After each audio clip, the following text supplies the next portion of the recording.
Сейчас пацаны приедут и скажут, а где тут, Дима, можно руки помыть?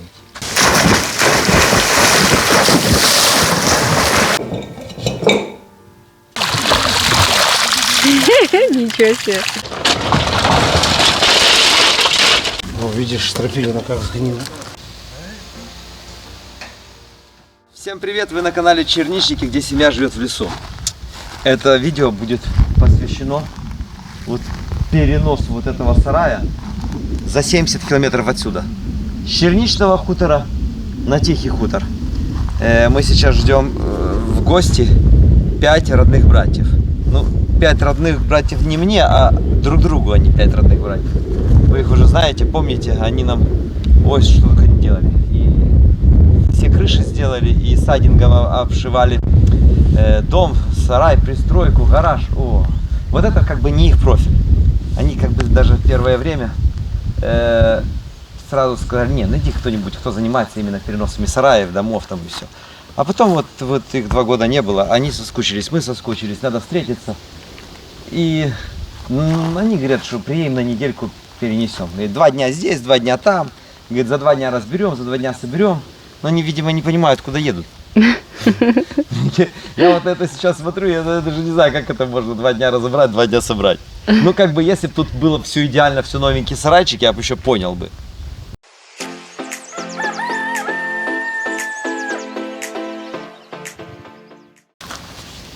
А тут же сложность, этот шифер надо выкинуть, новым крышу накрыть. Сложность то, что кривой пристройка, то есть пристройка стоит на фундаменте. У основного здесь чуть-чуть венец этот дубовый прогнулся, а надо его поставить на ровный фундамент. Как это все сделать, я не знаю. Вот я просто не знаю, как они на ровный фундамент это выставят. Я думаю, это вот самая-самая будет загвоздка в переносе этого сарая. Но они профессионалы. У них все в руках горит, дерево это их, не это. Для них просто, как для меня вилка, наверное, или ложка. Вот, ну, надеемся.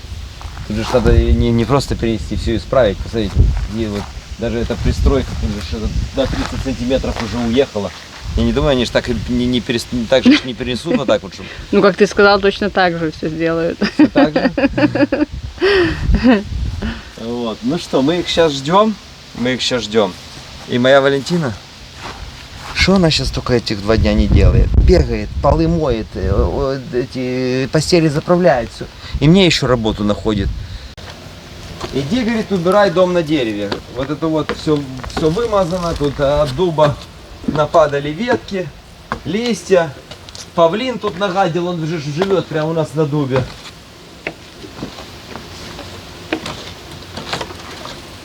Так что Валентина не только себе работу нашла, но и мне.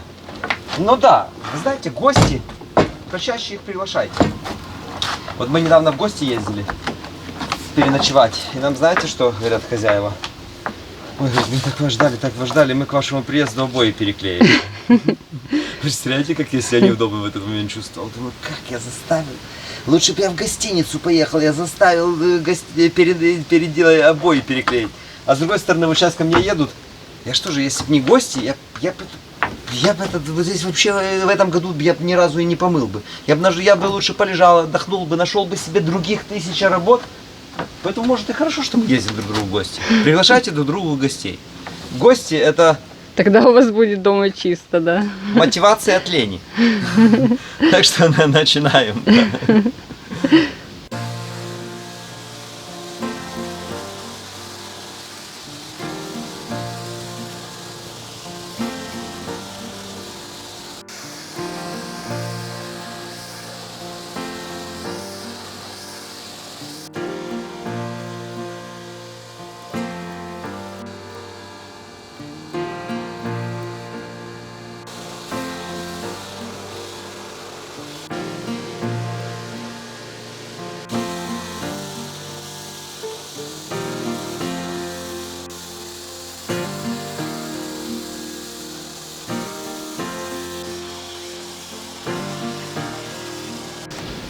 Ой, так чисто стало.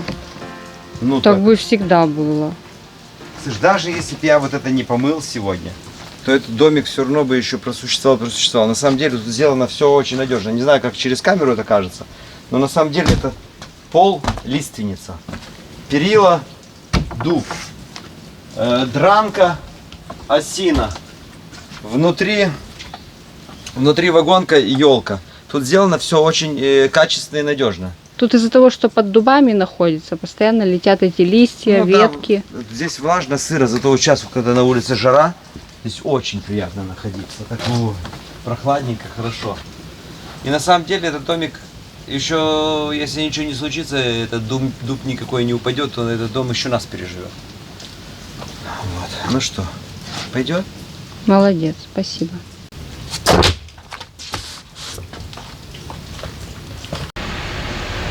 Как-то медленно едут, может это не они? Или не узнают просто.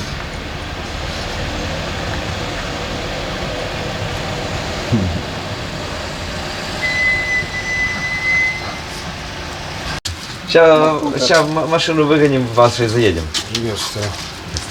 Заходите. Сколько лет вы не были? Да уже год не были, наверное. Ехали всю дорогу, считали, по фотографиям смотрели, когда были последний раз. Заходите. Знаешь, ты ушла, знаешь, что Олег сказал? Что? Каким такой шепотом говорит, сейчас, говорит, поедим и поедем домой. Не уезжайте. Обещаю, вот сколько вы будете, здесь столько будете красную икру есть. Вот будете неделю, килограмм съедите, 2 килограмма. А какие компоты у меня есть в погребе? Смелые. У нас все схвачено. Ну, побудем неделю. Неделю. После этих компотов тоже можно сразу в реабилитационный центр ехать. Тоже там по знакомству.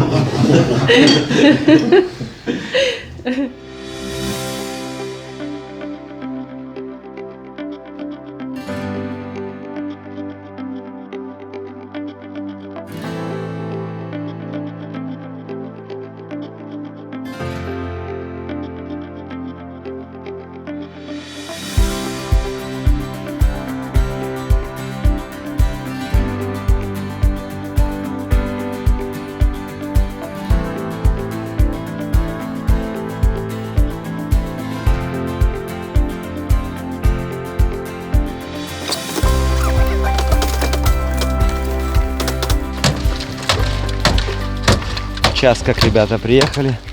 И тут оказалось не просто шифер надо снимать, но и дранка тоже. Она гнилая. Летучих мышей вылетело отсюда уже десятки. Около 10. И большие, и маленькие.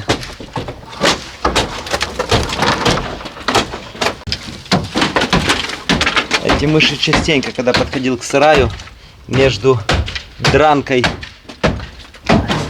и между шифером шуршали, там бегали. Так, Олег тем временем сруб нумерует. Вот. 1А, 1Б. Мы не красим. Я Олега попросил не красить, потому что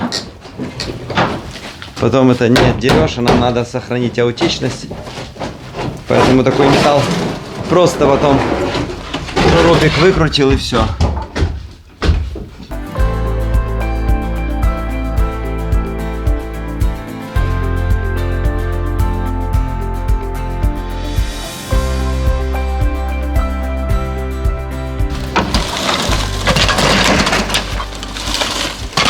Валера говорит, что вилами на крыше еще никогда не работал.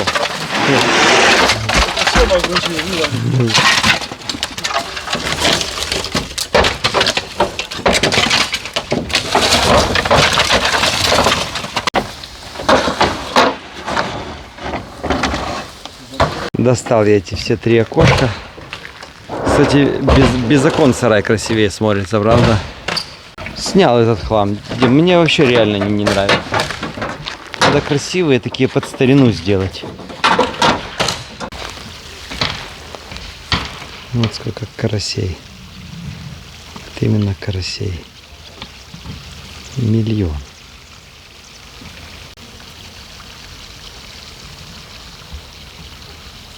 Вышли кислородом подышать, немножко погреться на солнце. Вот эти нимфеи. Корешок был с кулак. Мы вместе привезли с карпами кои. У них были они крупные-крупные цветы, у нас пока поменьше. Ну, удивительно и хорошо, что они вообще укоренились и цветут. Корень был вообще такой обрезанный.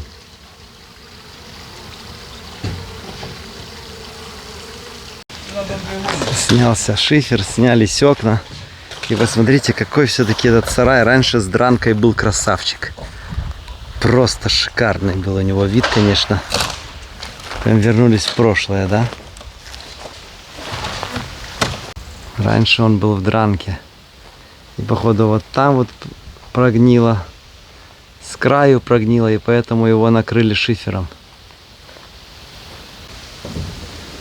Хоть ты и бери его опять дранкой покрывай. Все равно не верю и не представляю черничный хутор без этого сарая. И не верится, что мы его перевезем. Даже не представляю, что будет без него. Кинули хлопцы сарай строить. Я им говорю, поймайте, у меня есть одна форелька здесь, поймайте форель. И кинулись форель ловить. Смотрите, что наловили. Ничего себе. Ну, я не ожидал, знаешь что? Смотри, Валь, окунь. Ага. Здесь есть окунь. Вот это вот, смотри, вот это осетровые, а это, скорее всего, белуга. Белуга еще есть. Да. Разные вот они. Не, пчелка нет. Никого из всех выпускают. Нет, вот красноперок только выпускаю. А этих куда? Этих Олег сказал, жарить будет. Ну, окунь, раков еще выпущу, потому что их как бы, ну, раков много, вот. А окуня пожарим, потому что вместо окуня надо запустить все-таки форель. А вот этих пожарим сейчас. Олег сказал, очень хочет жареную рыбу.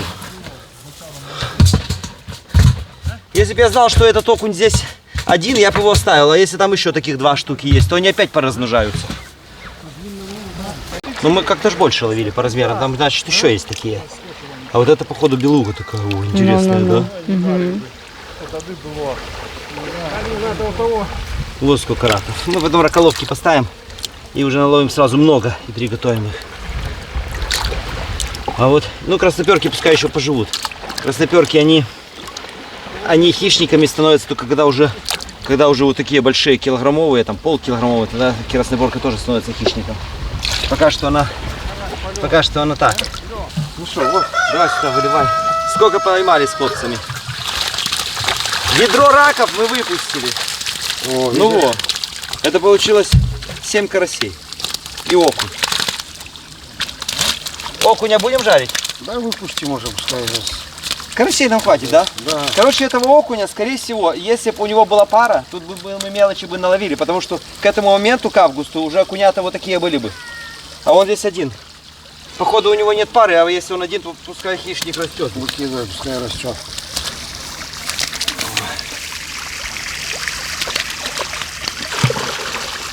Огурцы у Валентины уже начали желтеть. Это уже все, сезон проходит. Туманы. Поливались они регулярно. Огурцов вот очень много.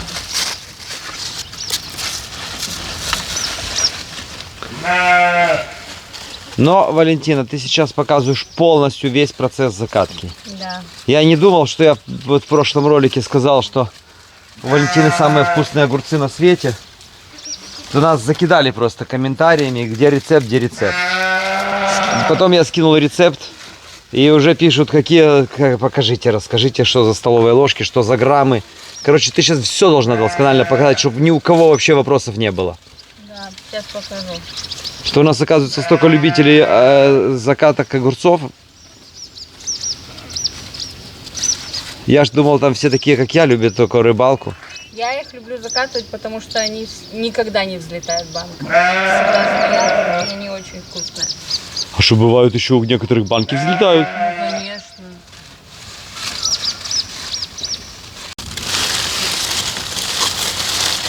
Ну, сколько их?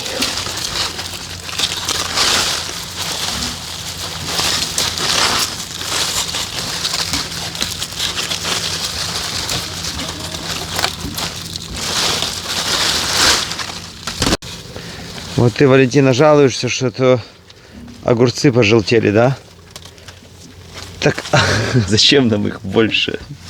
Просто зачем? Ну, чисто кушать. Чисто кушать. Так это надо, вот один кустик нужен чисто кушать. Ну не столько же. Вот, и вот пол грядки прошла. Кошек. У тебя будет как минимум 2 кошика. Белочка, на. Она ж тут с женихом стоит. Надо на 2 делить. На. У жениха зубы слабые. На. Это ноги сильные. Листик тебе. Тоже идет. Все идет в ход. Главное, чтобы было это запретное. Смотри. Сразу подтянулись все. Бэтмен.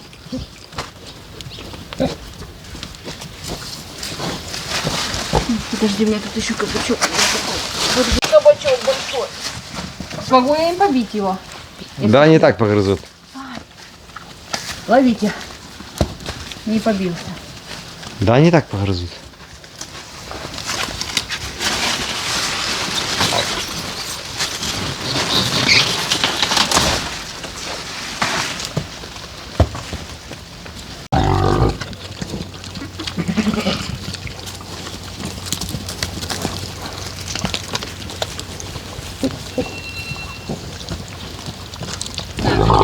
Агаська. Бэтмен. Иди сюда. Бэтмен.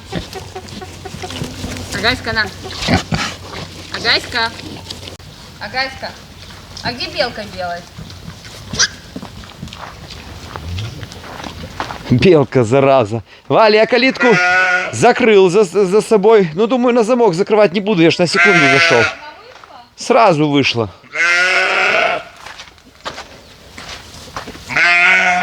То есть калитка была так закрыта, но надо всегда закрывать на ключ. Потому что если на ключ не закрыл, смотрите, она уже ходит. Белка вскроет любой замок. Как она всех овец выпустила. Валь, она всех выпустила. Пускай гуляют уже. Да-да-да, надо мельницу закрыть. Пускай идут гуляют.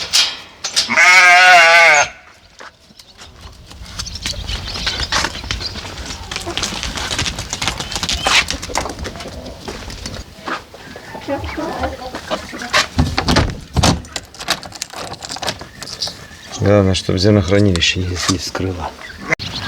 Индюшка наша боевая, которая валит и петухов, и коршунов. Вот водит индюшат. Как вылупила 11, так все вот на месте. Никто у нее не пропал.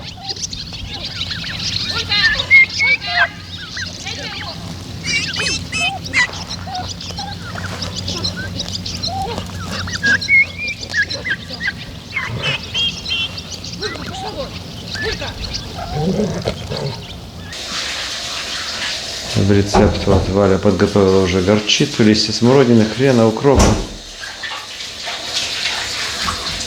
Тяжело закатывать огурцы? Нет. Кайфово? Да.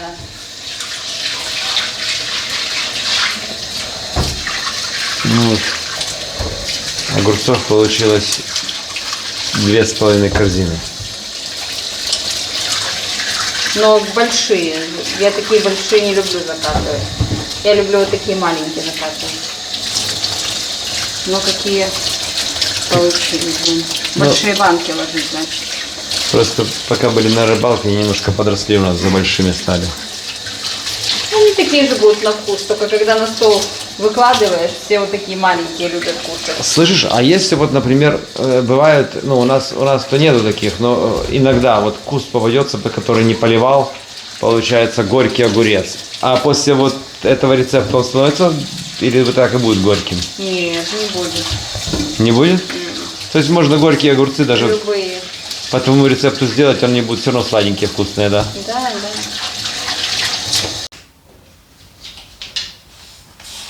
Этот рецепт мы напишем в описании под видео. Сколько таких ложек надо? 3? Угу. Ты же все запомнил? 3 ложки горчицы. Я на глаз сколько. Ну, примерно 3 столовых ложки, да? Да.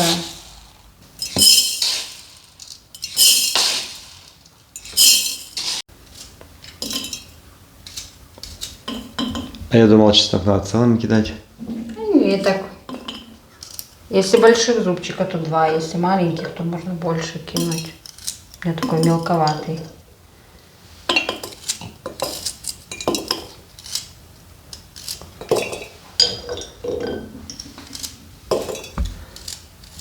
Меня самого уже заинтриговал рецепт. Мало того, что супер вкусные огурцы получаются, так еще безотходное производство, что ни одна банка гарантированно не взлетит. Да. Если у вас банки взлетят, мы вернем вам деньги. Не взлетят. Уже знаешь, сколько я их закатываю? Я вот сегодня вспомнила.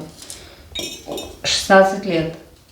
Вот Ванька ходил в детский сад, у него была воспитательница.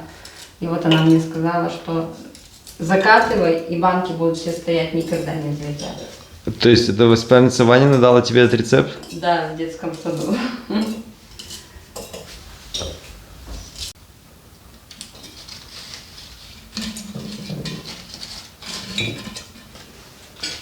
По 2 листочка смородины, да? Да, 2 листочка. Начинаю с больших банок, потому что вот эти кони в эту банку вот Не 5 влазит, штук да? сложишь и все. Ну да, и сверху обязательно по буряку надо ложить, вот по такому. Нет? Нет. А что ты тут наготовила? Это будет шуба. Так, да, это шуба. Не запутываем наших телезрителей. Дальше по листку хрена. Да. А несколько кусочков. Я вот сейчас вспомнил историю из детства. Именно про взлет банок. Раньше, когда я был маленький, мы ходили с мамой в лес.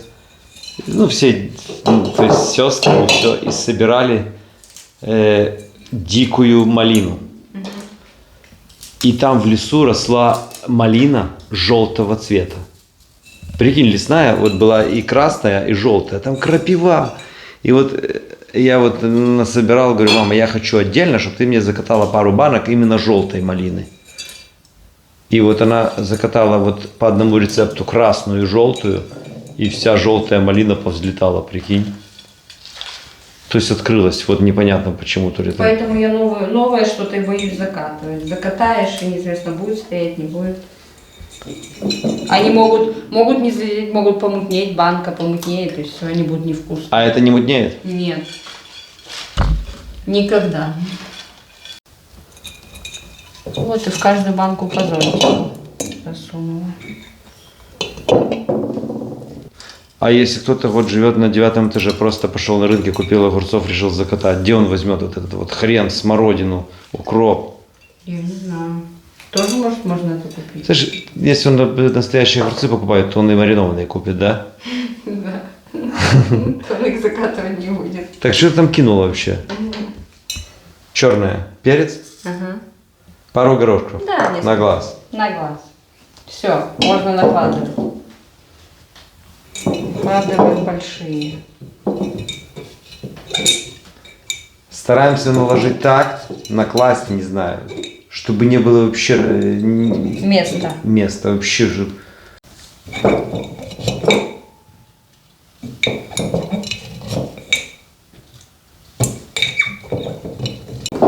Аналитика канала нашего показывает, что у нас в подписчиках 60% женщин и 40% мужчин. Так вот, из-за вас, женщины, сейчас 40% зрителей перематывают наш видосик. Что для вас не сделаешь, да?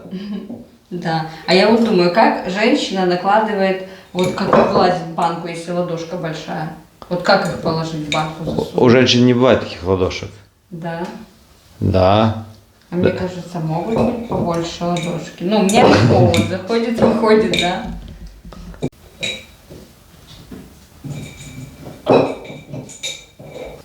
Напишите в комментариях, пожалуйста, что вы делаете с большими ладошками, женщины. Мне нравится, что в последнее время наши собаки котов вообще не гоняют и не обижают. Коты спокойно уже спят, потому что Дик очень постарел. Ну, Найда с Гулькой никогда не гоняли. А Дик вот с Айзой объединялись в группировку и гоняли, а Айза повзрослела. И все, видите, уже не все вместе лежат. И коту... Заводила был Дик. Ну да. Я заводила. Все, банки наши готовы. Готовим рассол. Итак, налили 4 литра воды. Холодной. Холодной. Потом взяли уксуса 9% пол-литра.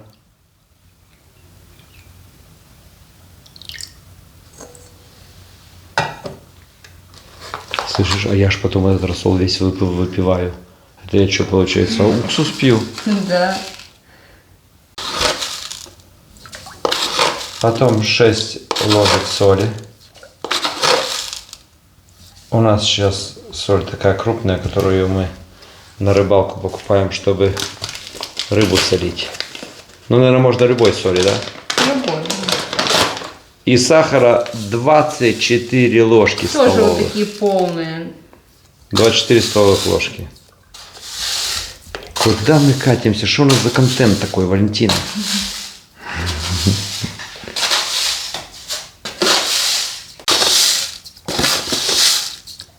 Я, если честно, сам не знал, что ты тут мутишь постоянно. Этими закатками мне уже самому интересно стало. Если даже он остается, я его сливаю в банку и ставлю в холодильник на следующую закатку. То есть он может даже неделю постоять, да? Да, сколько угодно может постоять. Конечно, тут уксус, я его пью постоянно потом. Кстати, Сладкий. рассол очень вкусный получается потом. И огурцы съедаешь, и рассол выпиваешь. А зелень почему не съедаешь? Ну, а что ты? А что ты заварку не съедаешь после чая?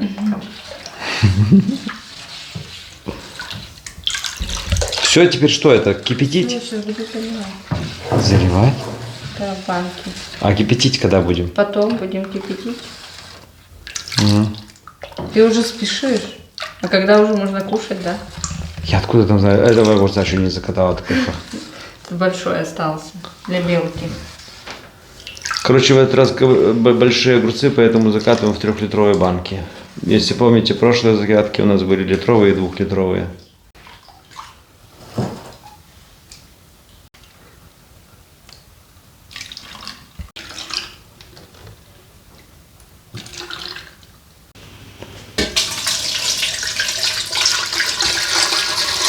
Заливаем холодной водой. А почему не горячий? Ну так надо, холодной. Давай сразу расскажи процедуру. Потом надо, чтобы закипело. Да, наливаем вот сюда по поясок вот этот вот воды холодной. И когда закипает, 10 минут должно покипеть и закатывать. Не, это, конечно, нормально, но ты ж это будешь готовить до утра. Как получится. Ну, это если на каждую банку 10 минут процедура, это еще, тебе 2-3 часа еще надо с этим возиться.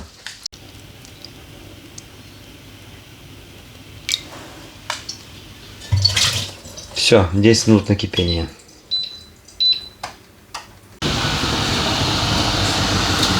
Огурцы закатываются.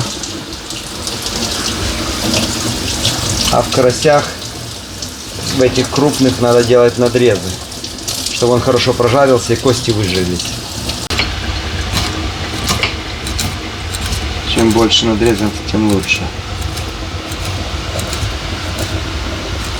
Карась, который больше, чем на пол ладошки, лучше всегда так делать.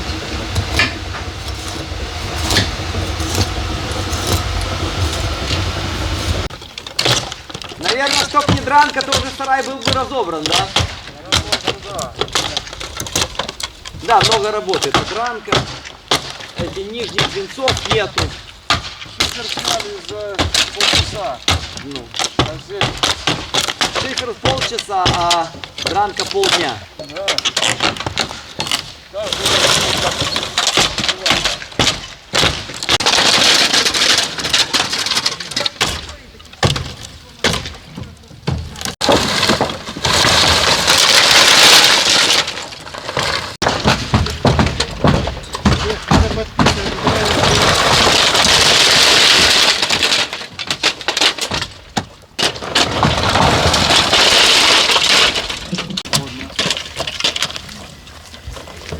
Раз уж ролик посвящен сараю, то давайте и карасей пожарим на этих дровах. На дранке. Мы не против. Караси на дранке. Караси на дранке, новое блюдо.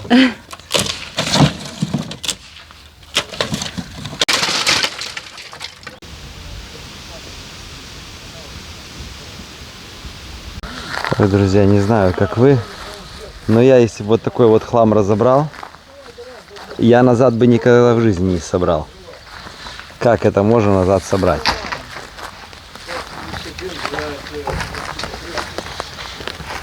Все, пристройка уже разобрана полностью на 100%. Курятник бывший. Вот. Тут фундамент, вот такое все кривое. Она была выше, чем основной сарай. А там фундамент залит в один уровень. Не знаю, как-то перенесется, да?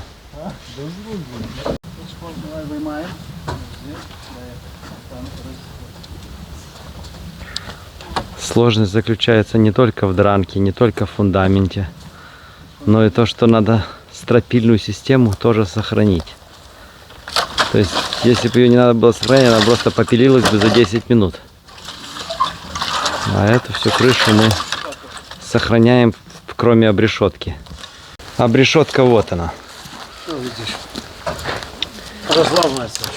Она под дранкой, когда она была накрыта дранкой, она где-то протекла и где-то обрешетины подгнили. Если сарай еще целый, стропила целая, то обрешетка вот она какая. Вся в гвоздях. Тут уже лучше купить новую досочку, ее все равно не будет видно под шифером, чем вот такое вот выкладывать.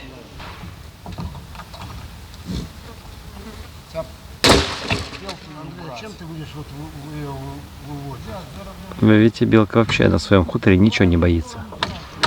Огромная стропильная упала, она даже ухом не пошевелила. Она знает, что она кормилица, и ей здесь ничего не угрожает. Это все я тоже прошу сохранить, чтобы новой доской не бить.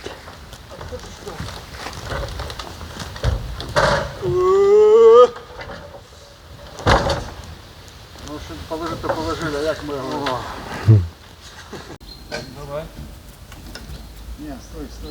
А, ну что, проходит, давай. Он держится за них. Нам с козырька нижнего ломится. Потихоньку, хлопцы, видите, аккуратно.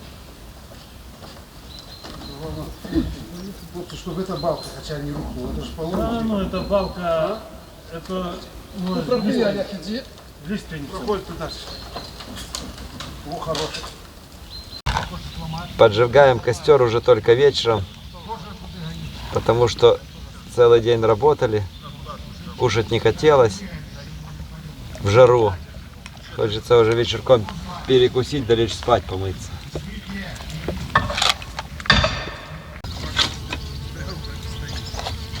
Это корень сосны, мы его, помните, заготавливали. Горит супер просто.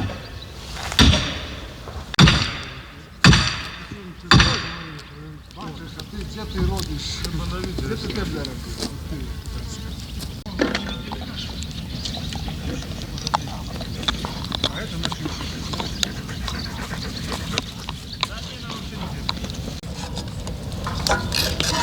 А где ты уху хочешь делать? Здесь уху сделаем, там пожарим рыбу. Одновременно все сделаем.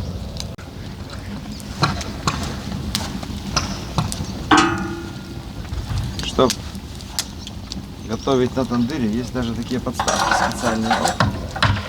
И теперь на нее котелок с водой. Чтобы она быстрее закипела, можно еще крышкой накрыть.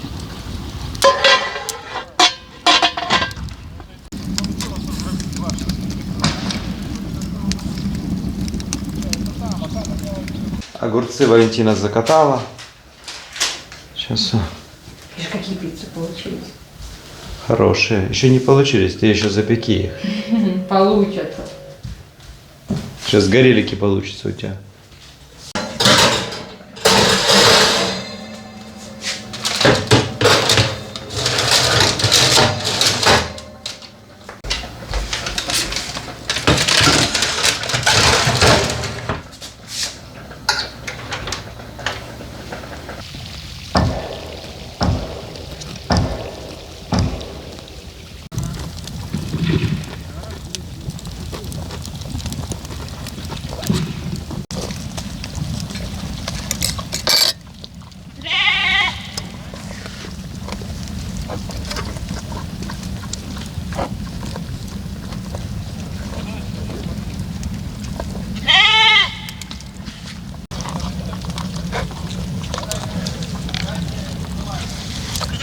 Какой-то рыбный день сегодня будет.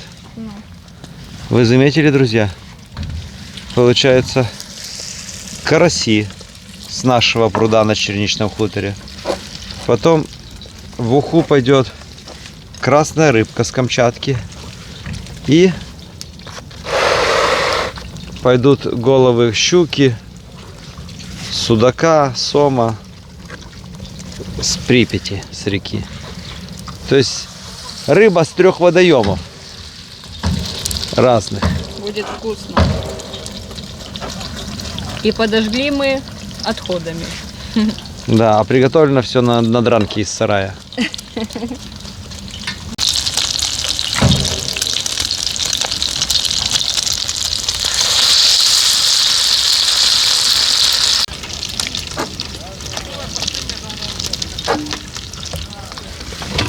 А это кита. Мы ее с собой с Камчатки привезли. Вот она. Замороженной в термопакетах.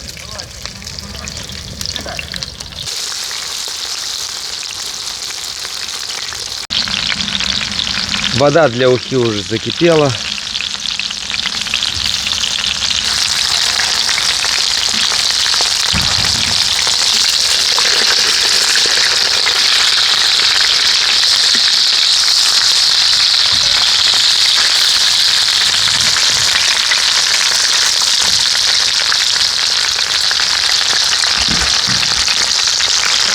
Это у карася столько икры было.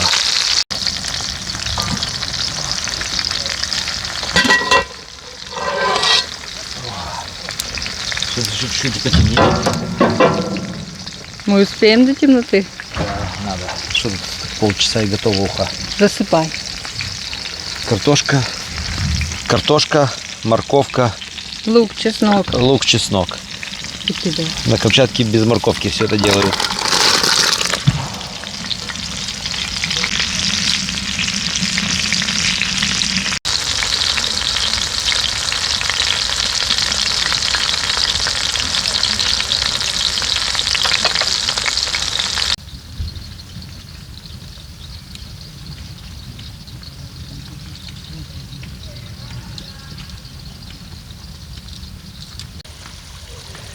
Ванька только что приехал. Пошел управляться.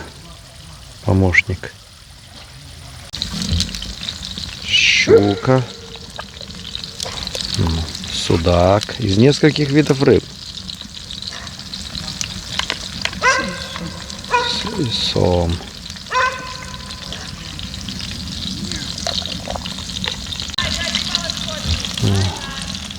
А с китой это будет вообще царская уха. У нас даже гольцы есть, мы привезли, но уже гольцы так съедим солененькими.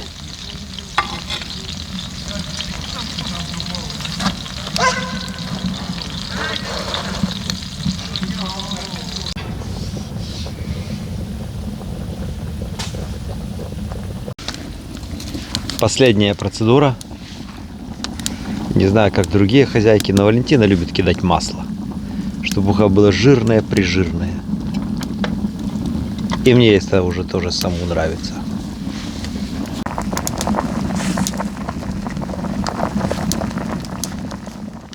Вот кита. 2 куска сразу, конечно, наверное, Я, короче, вот так вот накладываю, правильно? Потому что сейчас, как сейчас как будет пицца, я по половинке. Голову никто не хочет, да? Разбираемся. Вот опять кита. Так, чуть-чуть хвостик. Самой никому не надо. Так, что там еще по супу? 7 китов. Так, Буська, тебе наливать суп? Я нет, я пас. Я вообще ничего не Ване наливай. Небесный, мы благодарны Тебе, Господь, за Твою милость, за Твою любовь, Господи, за жизнь, которую Ты дал нам, Отец Небесный. Мы благодарим за этот день, за эти труды, которые могли совершать, Боже, за Твою защиту, охрану, Господи, за хорошую погоду, которую Ты послал для нас. Мы благодарны Тебе, Боже. Просим, благослови эту пищу, освети ее, очисти, дай нам принимать с благодарением. Благослови тех, кто заботился, Господь, об этом угощении, Боже, пусть имя Твое будет прославлено во всем. Молимся Тебе с благодарностью во имя Иисуса Христа. Аминь. Все, стол накрыли.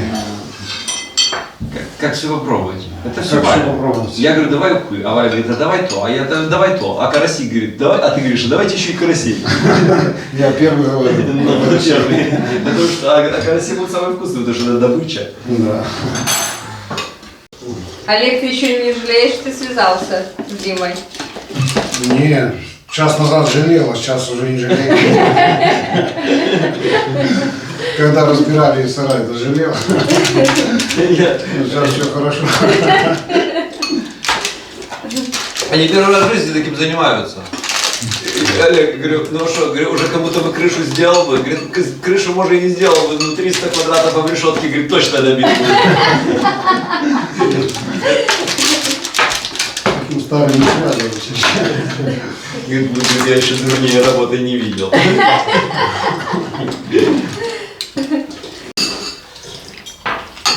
Вы рыбу на соломе пробовали? Кто-нибудь из вас? На соломе? Ну, карася на соломе. Не пробовали? Не пробовал. На дранке пробовал. Ну сейчас карася на дранке маленький. Ладно, я вам сделаю в следующий раз. А в следующий раз же все равно что-то будет, правда? Надо что-то ж придумать. Будет рыба на соломе тогда. Только пошли, перепрыгнули сразу на дранку.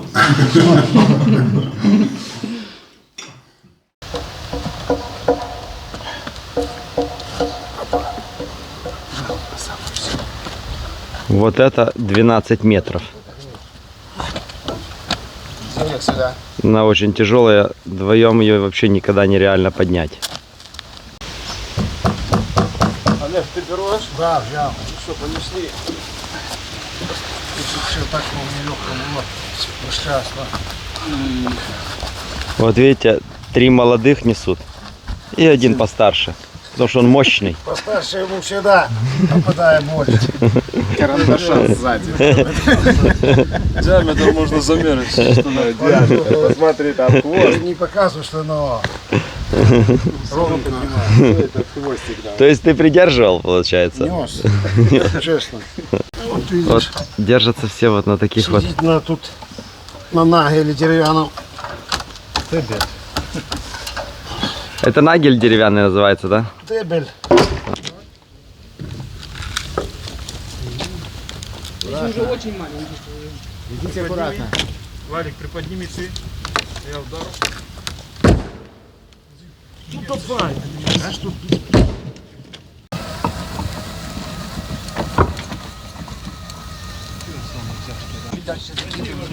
Ну правильно вообще, чем дальше.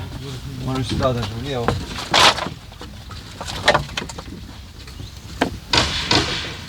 Эту дранку по-хорошему бы спалить вообще одним костром. Ну, у нас дровник этот свободен ближайший. Мы тут, что влезет, то влезет. Сюда закинем на поджог. печки, где-то в перемешку с нормальными дровами смешается эта дранка. И получатся дрова. А то, что не влезет большим костром, когда сарай перевезется, этот, да, мусор спалится и все.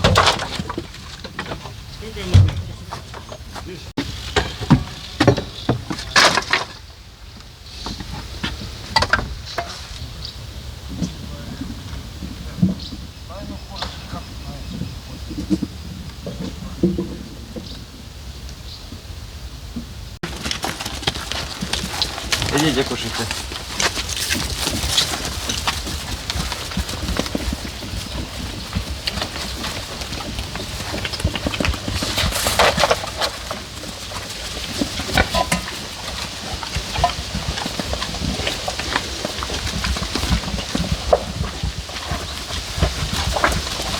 Тяжелая.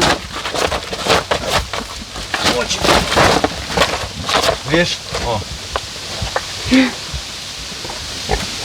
А на самом деле Шубу носит на себе. чуть-чуть. Вот такая полосочка узенькая сверху. Надо ее обстричь. И все. И вот какие копыта. Они у нас постоянно то с ягнятами, то в положении. И мы их не обслуживали, потому что они сами линяют. Но тут уже середина лета. Ждали. Понятно, что новая шерсть начнет расти, и это вывалится. Наши овцы облиняли на 90%. Но вот этих 10% они просто взбились в комок вот сверху. И держалось вот этот кусочек вот. Буквально на 20 сантиметрах. Ну, если бы сама облиняла, то некогда было бы даже и ноги постричь. А так хоть поймали ноги, обстрижем ей копыта. Вот это у тебя копыта, конечно. Ты же себе так... Ходи побольше, как Агаська. Агаська тоже овца, но выбегает как собака. Все здесь. Они должны, когда линяют, они должны вычесываться. Они ленятся, видно. Вот эти, да, а Агаська нет. А Гаська нет. С одной стороны, чем толще овца, тем лучше. А с другой стороны, вот они ленивее, меньше ходят, меньше вычесываются.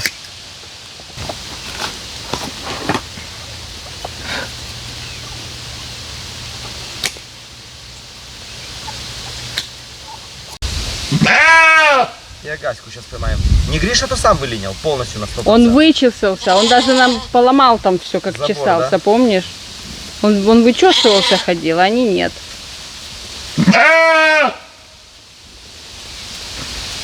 И Агаська тоже почти вычесала все.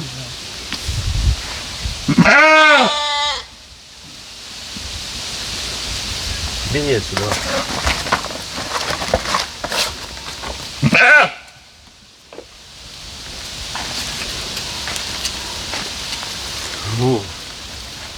Вроде бы шкура большая.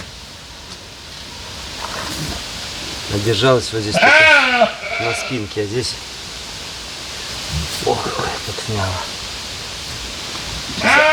Несу зерно, Агаську ловим, да? Угу. Бэтмену кушать, Бэтмену, только Бэтмен будет кушать.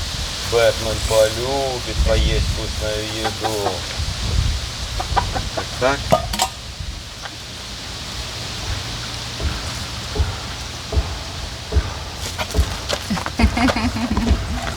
Все, Агаська попалась. Знаешь, почему она подошла? Она думала, что она постриженная. Она думает, я ж постриженная, меня ловить не будет. Да?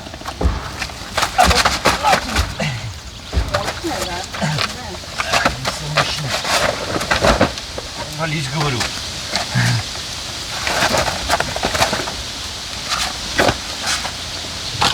Бэтмен. Давай и тебя заодно. Ирокезика подровняем.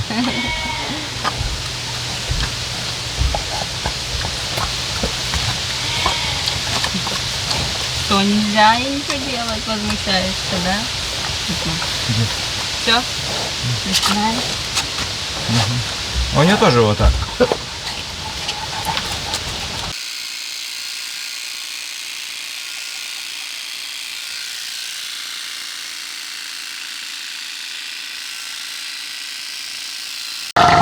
Какие у Агаськи ногти. Почти стричь не надо. Так же самое и шерсть почти стричь не надо. Короче, Агаська на спорте. Она ухаживает за своим телом. Не запускает себя. Мы ей чуть-чуть только поможем. Тихо, сейчас. Терпи. Все, отпускаем. Ты умница. У тебя все 1% шерсти было постричь и 1% ногтей.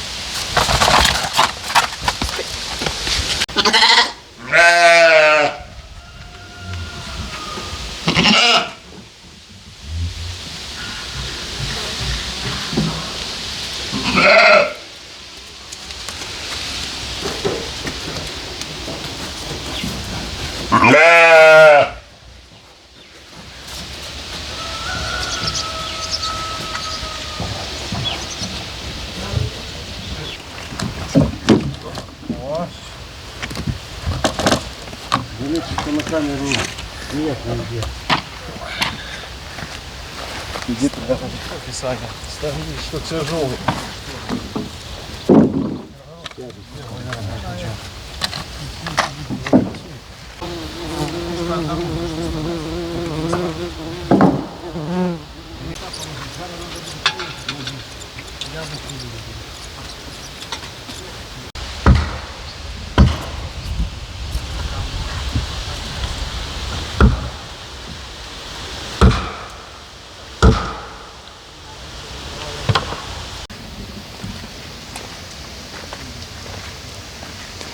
Все, друзья. Не знаю, как вам, у меня это было все постепенно. То я даже не заметил, как будто так и было. Как будто и не было здесь никогда сарая. Считай, вчера в 11 приехали, а сегодня в 11 закончили. Ну, считай, световой день и сарай разобран. Хотя не простой сарай, а вот такой вот с дранкой, с кривыми гнилыми венцами. Половина на фундаменте, половина на камнях, половина на кирпичной стяжке. Я не знаю, как теперь вот это все на ровный фундамент поставить.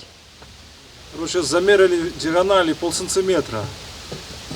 Полсантиметра разницы? Да. Как можно на таком кривом сарае сделать полсантиметра разницы? Ну мы вроде замеряли, когда рулеткой, то мы здесь ходили вокруг него, наверное, час, не могли замерить. Не знали, как, откуда, где мерить. Везде по-разному, а вы тут говорите полсантиметра разницы. Во, боевики опять начинают. Троем. А тот разгоняет. Коршуна убили, тут еще между собой друг друга убиваете. А ну! Быстро брысь сюда! Тебе дам сейчас ногу. Шун!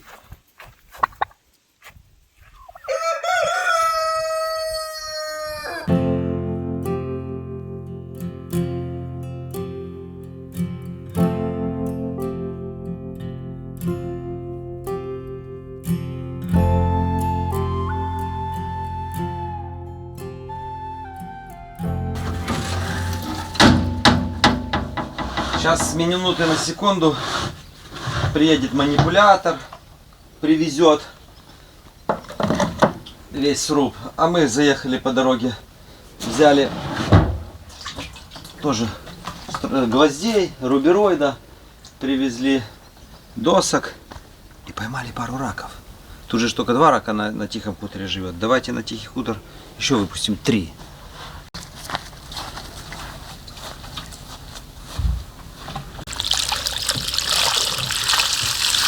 О, 4 получилось. О, а малек это что? Красик. А, Тут пускай балдеет здесь. поплыл. Он в шоке. Думает, нифига себе, прозрачная вода. Куда мне плыть? Короче, будет теперь у нас здесь 6 раков.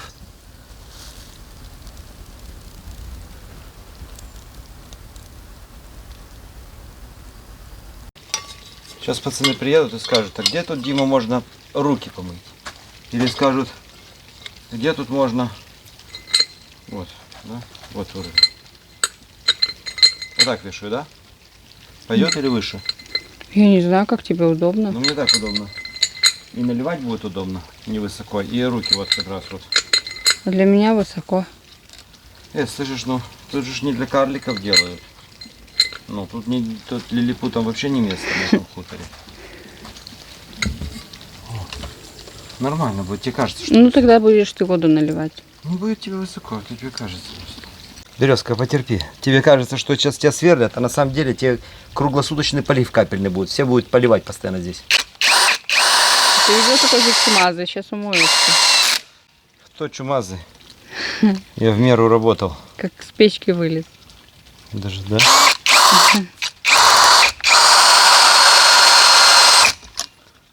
Так. Вот такой вот будет умывальничек тут висеть. Ну, сейчас пробуем наполнить водой.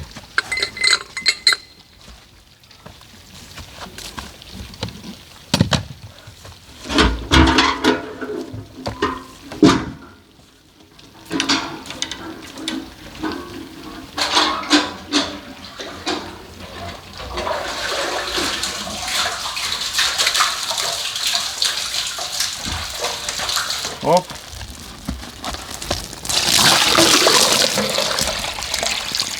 Я же говорю, круглосуточный полив будет здесь у березы. Лишнее под деревце. Кстати, прикинь, это дерево еще, вот этот куст еще и зацветет в этом году. Ну, ему здесь классно возле полива. Ну, тенечек, полив всегда. Вот. Хлопцы пришли. Кушать! Они такие... Стали вот так вот помыли. Надо еще полотенце сюда повесить. Ну. Вешалку для полотенца надо. Ай, обалдеть. Покажись. Не отмылся. Мыло давай. А что? А что здесь? Что я чем мог вымыться? Не знаю. Как сажей, как будто. бы. Где? На лбу. Здесь? Угу. Ничего, на ночь помоешься. Ты еще купаться сегодня пойдешь? Пойду. Все. Ну и все. Костер тебе разжечь? Да. Вот вы думаете, вот зачем мы сделали на улице печку? Вот сейчас Валентина привезла с собой голубцы. Говорит, давай говорит, в доме разожгем. А нам сегодня ночевать. Мы, кстати, сегодня хотим первый раз в жизни с Валентиной переночевать на этом хуторе. Потому что смысл вот прямо час до темноты ехать домой. Сейчас приедут манипулятор разгружать. Смыслом ехать и в 8:05 сюда вставать. А Ваня на хозяйстве посидит. Поэтому мы сегодня переночуем и утром в работу. Так вот, зачем в доме разжигать летом печку, чтобы приготовить огурцы, голубцы? Поэтому мы сейчас на улице разожгем. В чугунке голубцы поставил, подогрелись и покушал.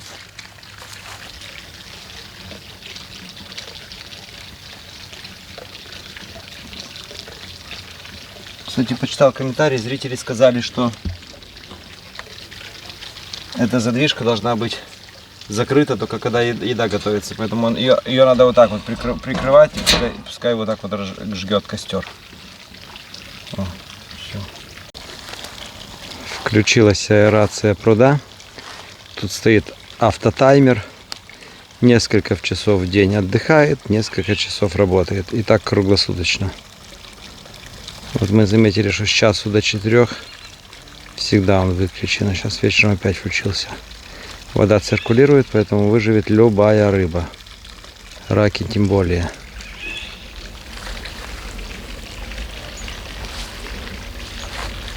Приехали хуторожил.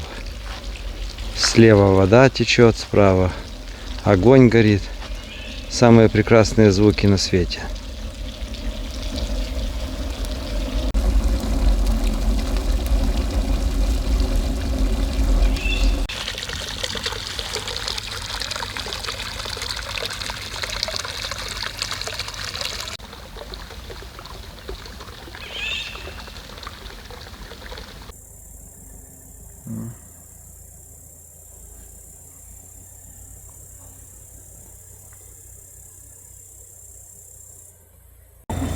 Видите, что творится?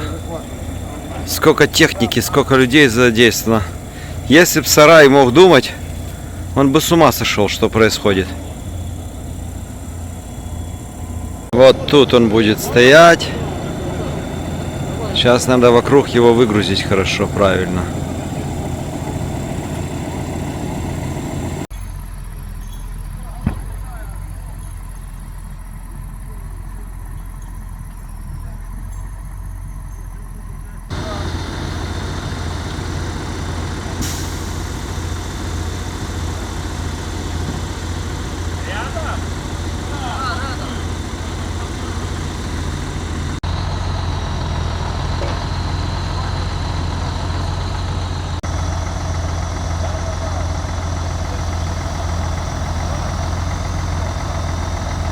12 часов ночи.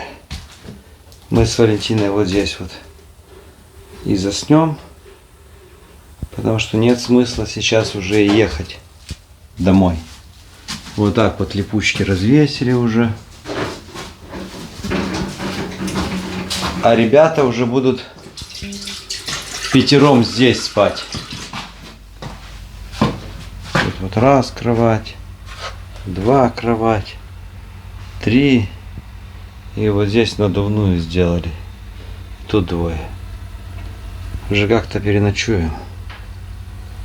В этом доме мы еще ни разу не ночевали, и вообще столько людей еще ни разу не ночевало одновременно.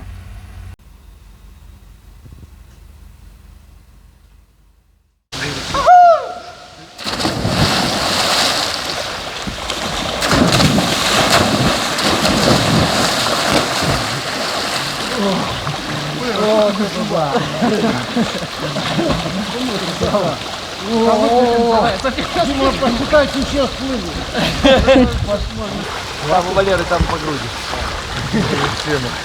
Давай еще доходу дубовую мостик или камеру.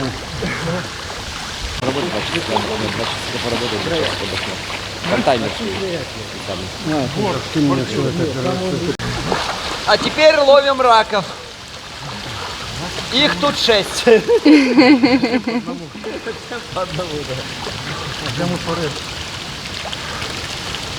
Хорошая вода.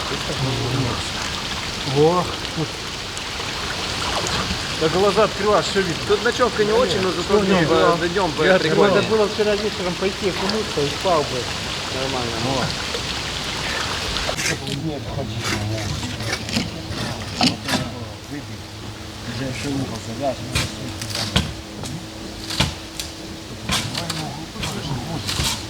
Ну, в общем, первый день был разобран сарай. Второй день посвятили перевозке. А сегодня, завтра и послезавтра, надеемся, за 2-3 дня это все собрать. Вот, ну, мешает погода. Сейчас на улице плюс 38 градусов. Прыгнули в воду, освежились, на полчаса хватает. А потом опять вот такой, как в той Африке. Еще и влажно так. Поэтому надеемся, что будем каждый час будем нырять, приходить работать. Не всплывает, сразу достаем.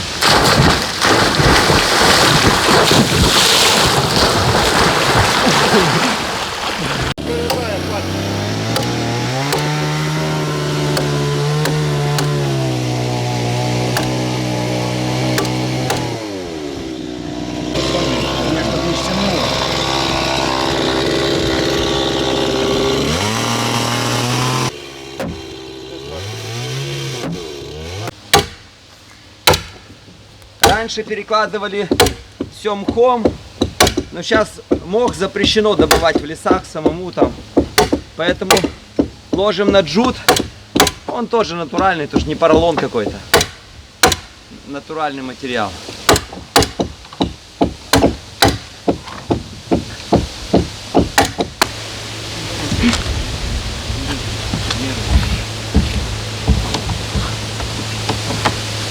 Кого это?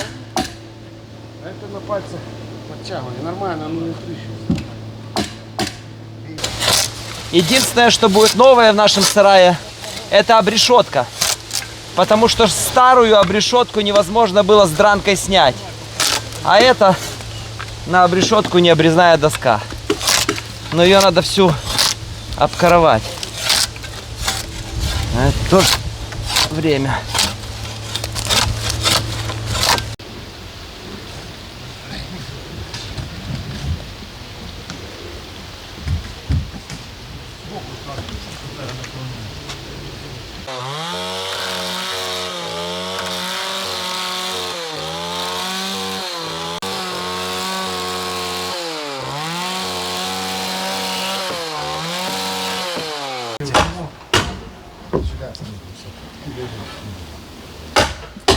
Валера конкретно леса робив на 2-4.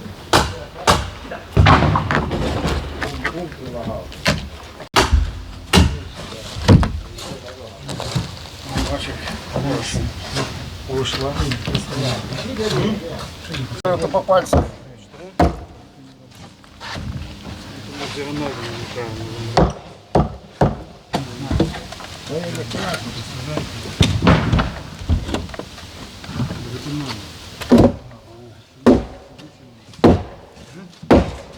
Все, шла понесу. Серега, подбьет, занырешь.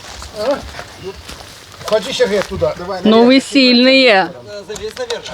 одну сторону Залезайте. через скотч. Могу почти подомой, Дима, отсюда. Надо ж крутануть ее. Давай крутанем, давай. Не падай. Надо попасть. Все, надо сейчас стукать дверь. Вот, смотри, ты ходишь. Что, я попала? Я не попала, покуда? Не, Саня, ты столбы направляешь. Столбы снимать, раскос снимать. Приподними, Андрей, сможете поднять. Стой. Еще, Андрей, выше. Вот так. Опа, попала. Стоп. Такой нормальный конструктор, да? Лего для взрослых. Ох, жаркий сегодня день, вы не представляете, как сегодня жаркий. Все голышом сегодня только Сегодня самый купаются. жаркий. Олег говорит, если говорит, мы сегодня говорит, в Солигорске были, мы бы даже на работу не выходили бы. Тут в лесу еще прохладно. Блин, Давай я еще сюда. вода с колодца сегодня идет на ура.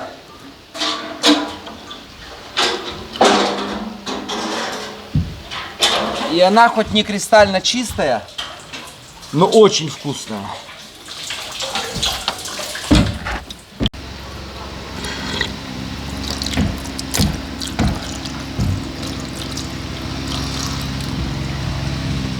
Студеная, обалденная просто.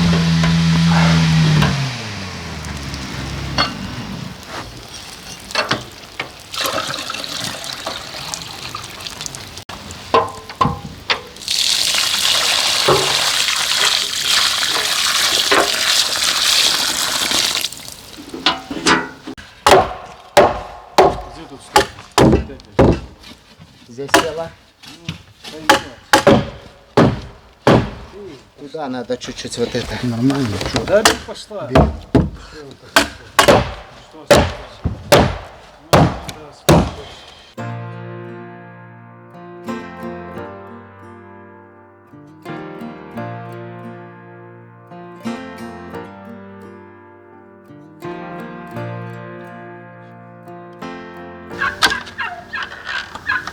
А если она меня побьет? А она меня по-любому побьет, когда я ее буду детей ловить. У нас будет прыгать на нее.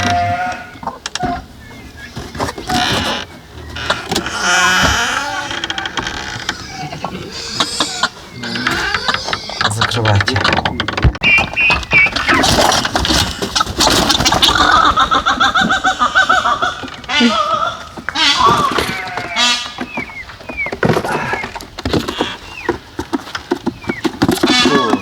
Возьмите, пожалуйста. Спасибо. Это самка будет, стопроцентная. Закрывайте. Пойду самца ловить беленького.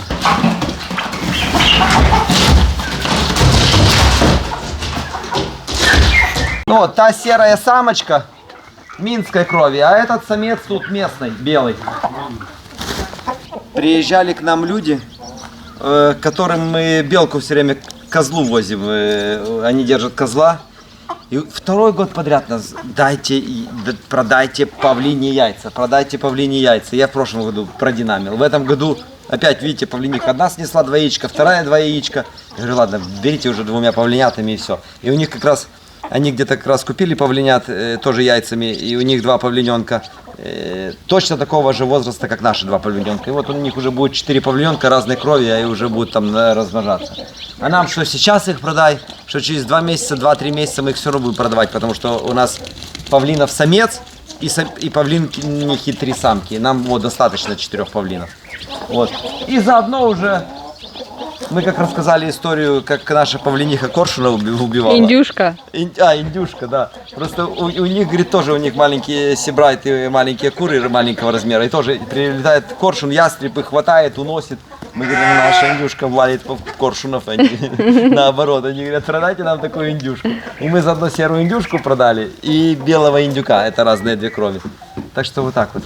Уже немножко к осени полезно сокращаем хозяйство. И, видите, 4 птицы поехала не в суп, а на размножение, на разведение. Вот они покупали, мы стояли с павлинятами, с индюшанками. Она стояла с нами, наверное, целый час, да? Да. Общалась, стояла, толкалась. А теперь мы пошли домой, она подошла сюда такая, вы куда? А погулять? А гулять не пойдете? То есть такая социальная коза, вообще, то есть стояла и с нами и еще хочет идти с нами гулять. Если она сейчас откроет и котячий корм съест. Иди там, ну иди гуляй сюда. Иди гуляйте, сказал. Еще выглядывает. Она же еще иногда целится на твои цветы, но достать не может. Мы их выпустили погулять вечерком, а они, видите, вот, стоят на плитке тротуарной и заглядывают в окна.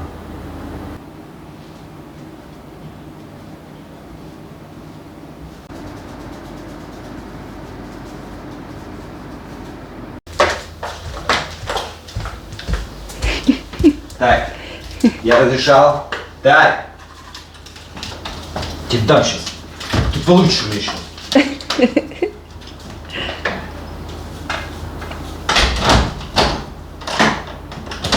В собственном доме вот так он должен теперь жить.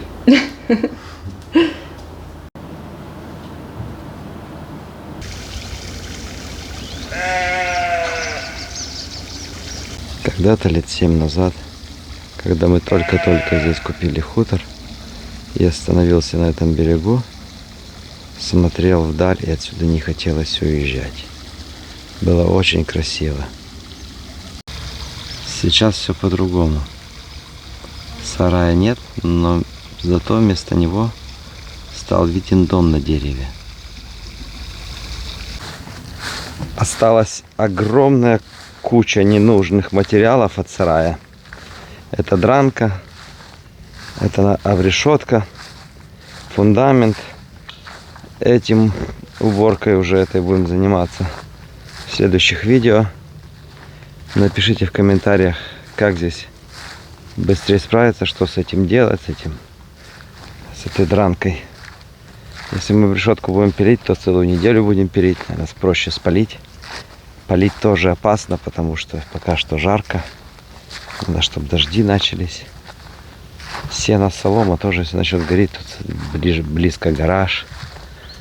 Ну вот посмотрите, на чем стоял сарай. С этой стороны фундамент дозаливался после того, как стоял сарай. Тут тоже камни раствором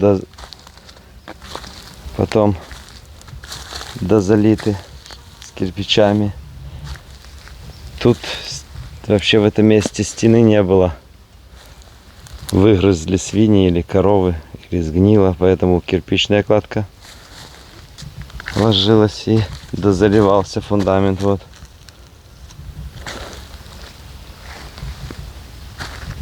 А с той стороны он стоял вот вообще на камнях. И вот представьте, чтобы это все перевести, надо сделать было новое основание. общие, одинаковые.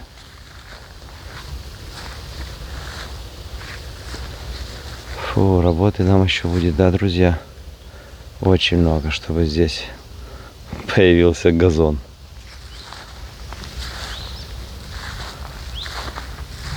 Смотрите, сколько хлама.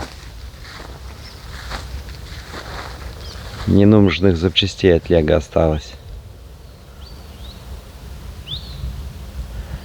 Но зато теперь очень красиво дом на дереве смотрится на открытой местности.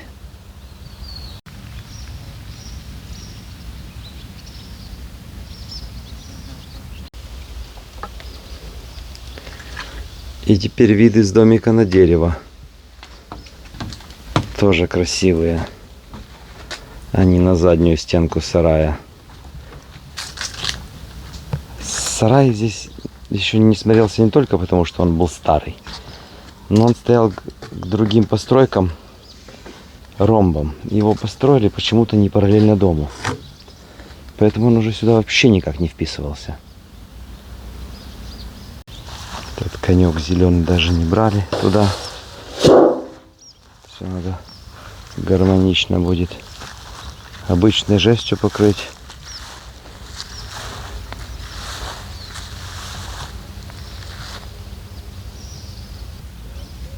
В общем, нам, друзья, с вами в следующих видео надо будет сильно поработать. И не один день.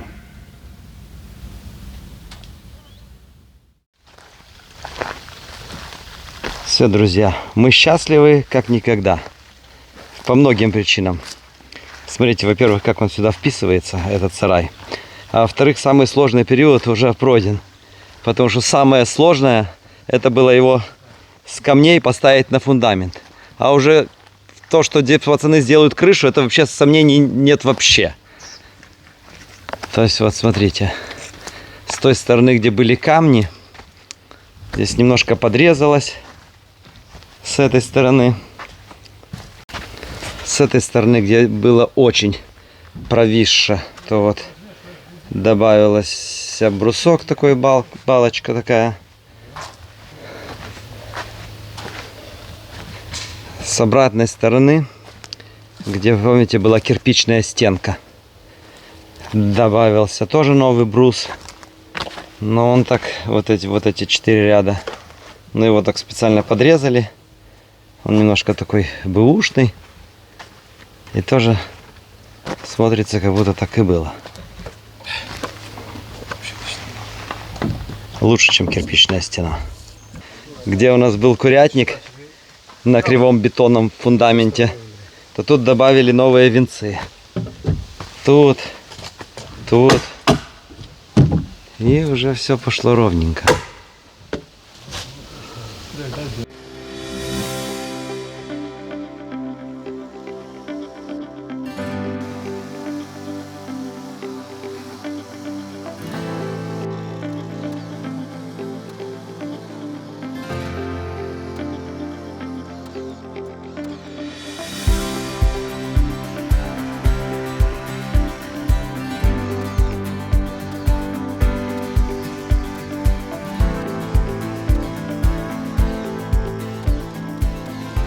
Потолок чердака.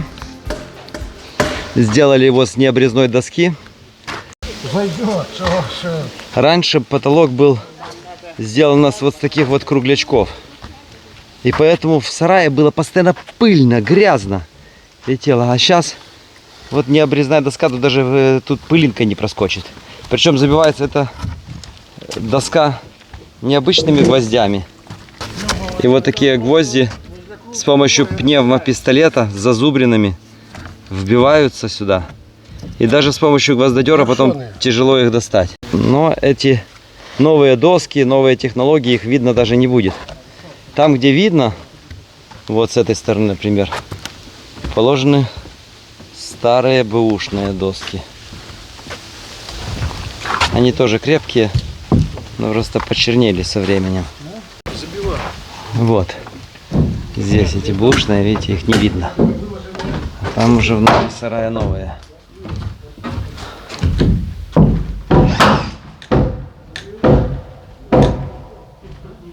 В сарае уже щелей не стало. Смотрите, вот здесь вот кирпичная стенка. Хорошо видно.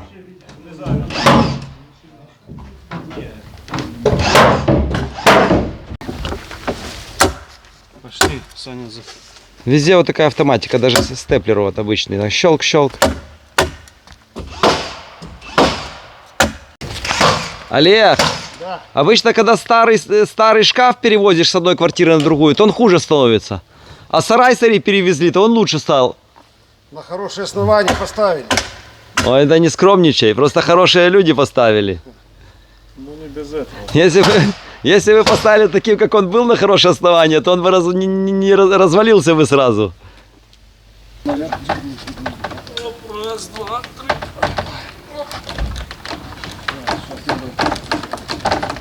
Подвигаем потихоньку, давай. Ставим. Потихоньку.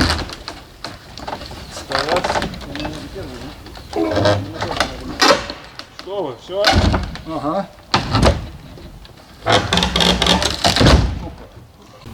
Хороший конструктор. Ну. Эту запчасть сначала собрали наверху. Она ехала разобранная. Она не влазила манипулятором в кузов.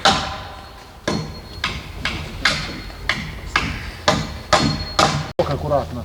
Держи. Выстроите. Только надо... Не, у меня не подвисло. Иди сюда, кто-нибудь. Конец. Раскос 2, скорее всего, будет.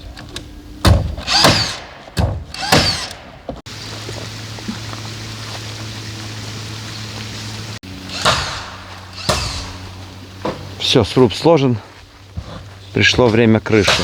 Крыша была кривая, была наклонена пристройка влево. Стропильная система на 20 сантиметров провисла. Хотелось эту стропильную систему сохранить, но только пару балок сохранили. Некоторые заменили, некоторые рядом добавили. Стропила будут частично заменены, а обрешетка вся новая.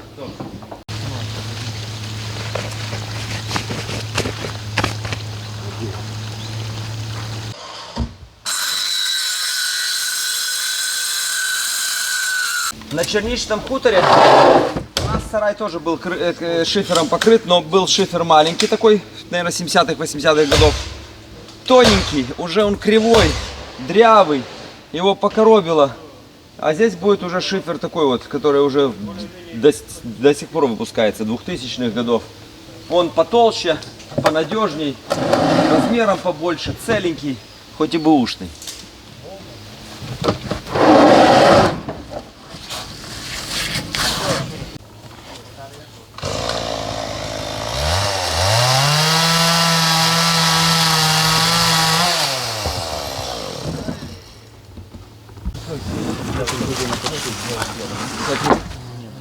Зачем? Когда оно что-то не стекло. Ты мог показать.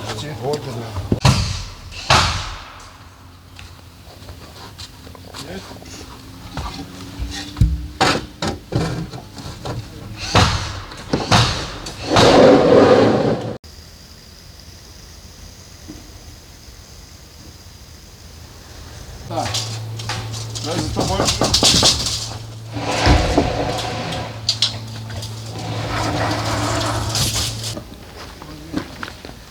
Друзья, конечно, у нас с яблонями это просто засада. Их тут, я не знаю, килограмм сейчас 300-400 валяется. И причем это еще опали те, которые пока что несъедобные. С них ни пирога не сделаешь, ни сока не сделаешь, да? Ну, они еще такие. И Валентина их на удобрение все собирает. Можно было бы, конечно, завести на черничный хутор, но у нас там пару яблонь растет за пчеловодом, и они туда ходят, кушают, и этого достаточно. Если много им дать, то они повздуваются. А свиньи не особо их едят. Свиньи лучше комбикорм, да, поэтому... Да, вот это Антоновка. Ну ты попробовала яблони? Вкусные? Они все кислые. Все-все-все? Да. Неужели нет такой яблони, которые будут сладкие? Нет. Каштельки точно нету здесь. То что делать будем? Срезать их, что ли? Ну, Антоновку точно нет. А те... Антоновка на поздняя будет, да? Да, она очень поздняя. Видишь, они только наливаются, яблоки. Сейчас все лишние опадут, а эти поналиваются. А где белый налив? Белого налива нет. Ну вот такое ты ела, вот. Смотри, это ж красивые яблоки, вот. Ну, вот эти чуть-чуть сладкие. Ну, эти нормальные. Это вот эта яблоня, та, что ближе к дому. Вот это, да? Да. Ну, вот это хорошая. Ну. А вот это какие-то длинные, видишь? Вот, смотри, вот здесь хорошо видно. У них какая-то груша в обратную сторону, да? Напишите в комментариях, вот что это за яблоня, вот что это за яблоко такое. Вот смотри. И оно такое мясистое-мясистое. Мягкое очень. Да? Сока нету, ну. Как будто на дичку какую-то похоже. Короче. Еще пускай чуть поспеют, через месяц сока надаем. У нас есть много березового сока, 3-литровой банки. Сейчас с этим яблочным соком будет С смешиваться. Антоновки мы сделаем моченые яблоки. Вот когда они будут спелые, мы наложим их в бочку и сделаем моченые. Друзья, как вам бидончик? Посмотрите.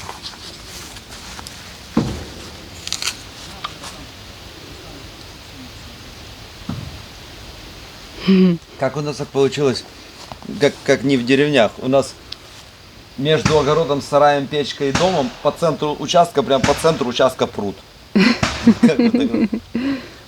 Мы вообще не рассчитывали там сарай. Помните, когда мы сарай хотели ставить, мы его хотели вот там вот изначально. Но потом посмотрели, южная сторона все-таки здесь. Там была бы северная сторона. Вход лучше на южную сторону делать. И может все-таки хорошо так сделать. И кабель света вести далеко надо было бы копать. Ну. Уже, кстати, Сане электрику позвонил, говорю, раз есть работа, надо срочно ехать. То может через недельку где приедет. Будем электричество заводить в сарай.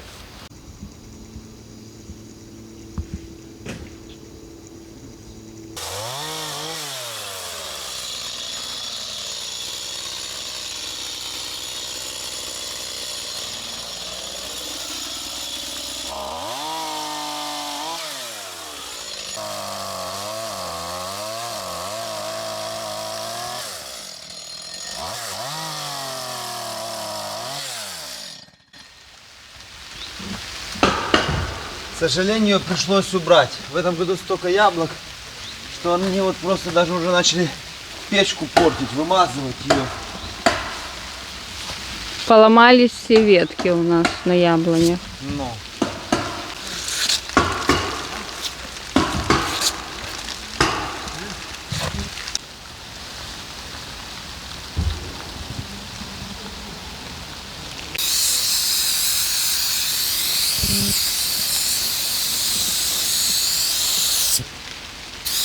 Садовый вар. Не болело.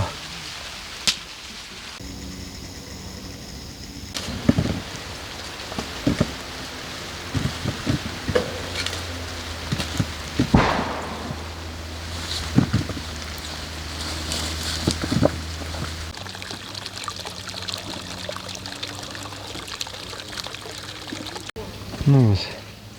Здесь Валентина пособирала яблоки. А вот здесь не пособирала.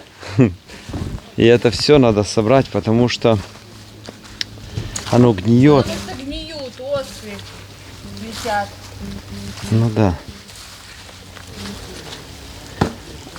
Это урожай, который упал, потому что было сухо.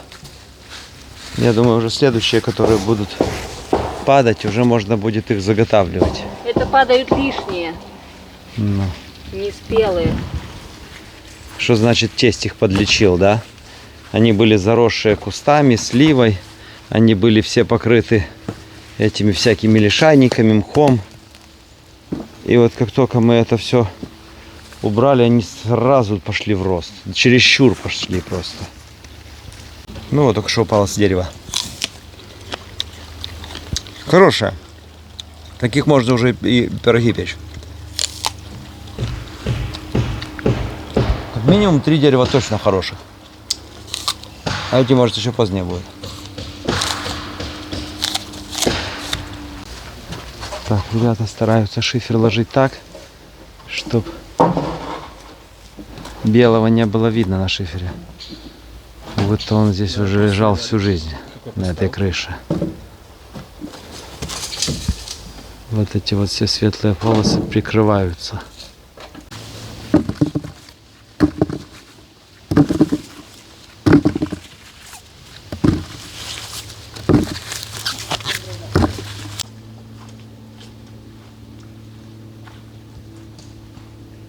Мы впервые ложим, обычно вниз.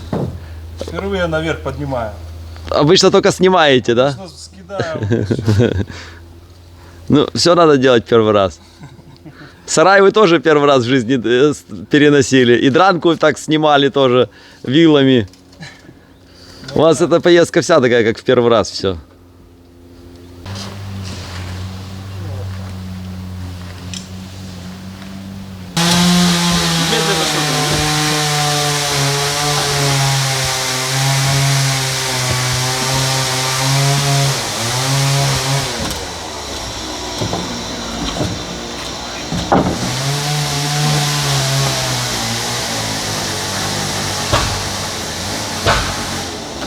Дима, знаешь, что это? А? Что это знаешь, а? Тычка. Листодержалка.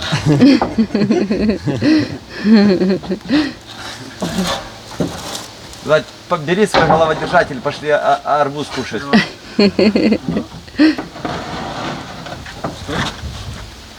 Листоподсовывалка. Толкач листа. О, видишь, стропилина как сгнила. Ну да, эту стропилину заменили. Это в том месте, где дранка протекала, и она сгнила. Некоторые... Ну, стрижень еще нормальный. И вот этот заменили, да? Ну, Да. тут где, везде, где можно было. Хлам заменили.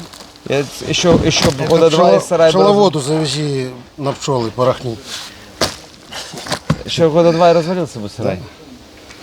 Крыша бы точно. Провалилась бы сторона. Мы ему дали новую жизнь, да?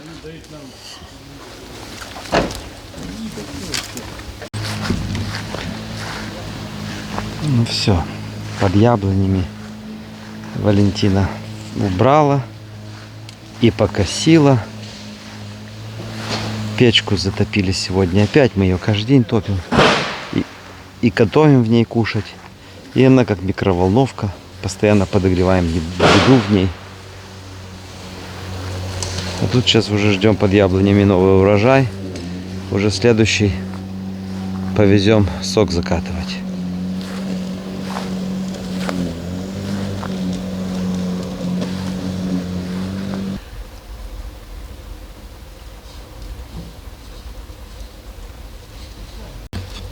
Видел комментарии, что для этой печки нужна крыша, надо сделать по ней в беседке. Так вот, эта черепица есть крыша. Это печка, которая сделана специально под открытым небом. Все, она так уже и будет. Все, никакая беседка к ней пристраиваться не будет.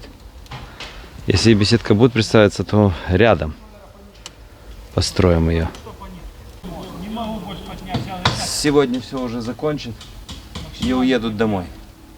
Считай, получилось 1 день разборка этого всего, 1 день перевозка и 3 дня на сборку. Где-то 1,5 на сруб, 1,5 на крышу. Вот, итого получилось 5 дней. Они по понедельник приехали, в пятницу уехали.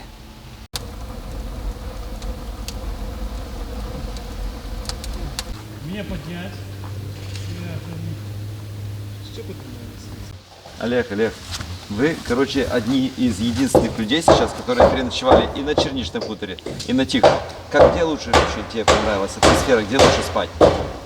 Ну, конечно, здесь тишина, спокойствие такое, животных нет, так хоть Ты не любишь выспались. животных? Да не сильно люблю. Когда коза придет, да в дверь стучит с утра. Так она уже не стучится, она заходит. Он заходит, уже открывает. Да, в прошлом году тогда густья бил тебя, сейчас коза била, да?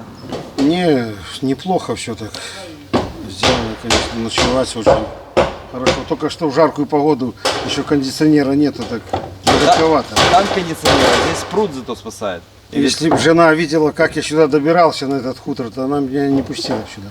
Тайга, тайга. Тайга настоящая. Мы же сами с вами первый раз переночевали. Реально, мы же поэтому и назвали Тихий хутор, потому что здесь...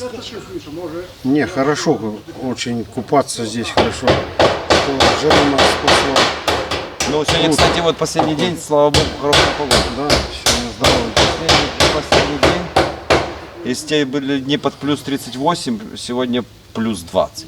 Вообще вот так вот целый день плюс 20. Класс.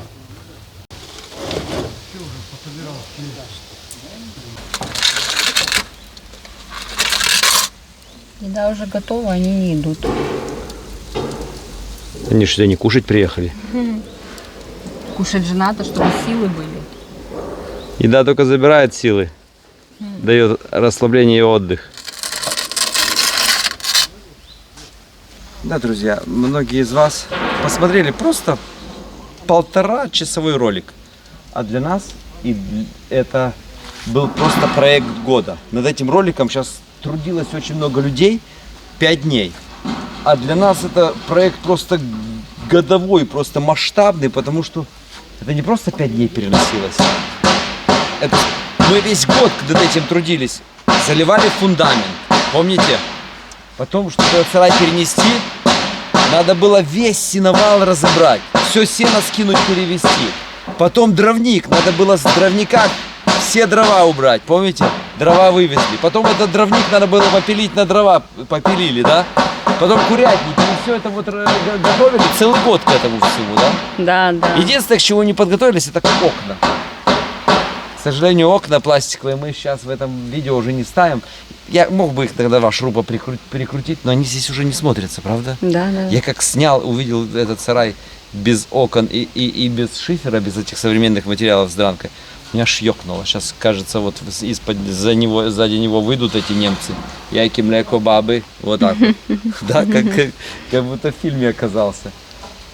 Ну, друзья, этот сарай, он также по-прежнему будет выглядеть старо, аутентично, но обрешетка новая, фундамент новый, венцы новые, шифер новый, пол новый, но это все скрыто. Снаружи все старое. И он еще помылся под дождем. Он еще чистый. И простоит, поверьте мне, еще нас с вами перестоит. Кто видит это видео, перестоит он.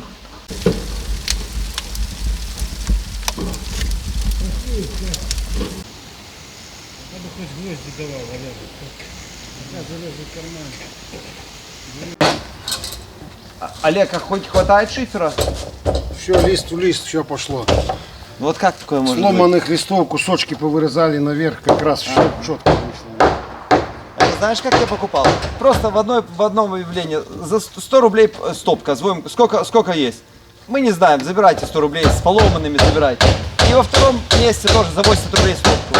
И вот я на дурня купил 2 стопки, они не знают, сколько стоит, мы не знаем, сколько там листов. И тютелька в тютельку, не надо даже было. Вот как раз, смотри, 3 сейчас полоски отрезаются, у нас 3 части последние. А если сломаем? Если сломаем, то поедем к Обрым. Как так может быть, что и хватило шифера? Ну. Так и доски ж ни одной не осталось. И доски? Точно. Смотри, а куда вы доски дели?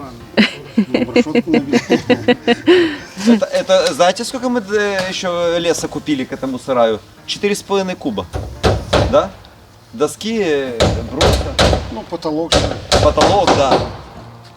Докупили нового леса 4,5 куба, считай. А там дров будет на полкуба. И порохни полкуба. Ну, с того сарая. Ну, я же даже с того сарая, это как будто не тот сарай уже. Ну как ровненько получается. Там уже был прогнутый посередине уже. Вот эти вот Ну, там шиферины же вот так. 2 Вот. стропилины было. Проломалось. Еще бы несколько лет, и он упал бы. Он уже бы все. Он так у нас уже курятник протекал, здесь протекало. Он уже так вот капал. Когда дождь, так потихонечку капал. Да, помнишь, когда сильный дождь, мы миски какие-нибудь ставили. Ну вот такой мусора я взял, чтобы перевозить сейчас. Так стоял такой вот разваленный, весь кривой. Так хотелось. Раз 10 сказал, может подожгем, а может ты передумаешь. А сейчас доволен? Да. И мы очень довольны. Молодцы. Мы знали, что получится идеально, получилось еще лучше, чем мы даже думали. Слушайте, вы мне расскажите, как вот это вот хромое, кривое перевезли, сделали ровным, красивым? Как у вас получилось так? Все, конец фильма, будем со всеми прощаться. Ну, Олег, я знаю, что у вас там работы на год вперед, но мне все равно они заколебут, надо будет, знаешь, дайте телефон этих мастеров, дайте телефон мастеров, я дам твой номер телефона. По сараям Только перевозим, сарай не сараи. перевозите. Если вы, будет сложности. да, если вы посмотрите, скажете, алло, Олег, мне надо хлеб перевезти. Олег, просто услышите пи-пи. Ну, только если разве что в Солигорске у вас крыша, не специалисты по крыше. Да? Все, спасибо большое. Ну, я еще не Вам придумал спасибо. на следующий год какой-то проект, но уже хочется с вами встретиться, мы будем думать. Так, гости. Но вы так не поедете. Позвать. Можно так в гости позвать. Ну, вы еще ни разу грибов здесь не застали. Вы каждый раз приезжаете, ну, только Красную Икру едите, и все. И домой Ни разу спешите. грибов не поели. Я чувствую, что здесь ты их выращиваешь. Ну да, каждый раз так получается после Камчатки. Ну все тогда. Все, всем до свидания, всем пока. Пока-пока-пока.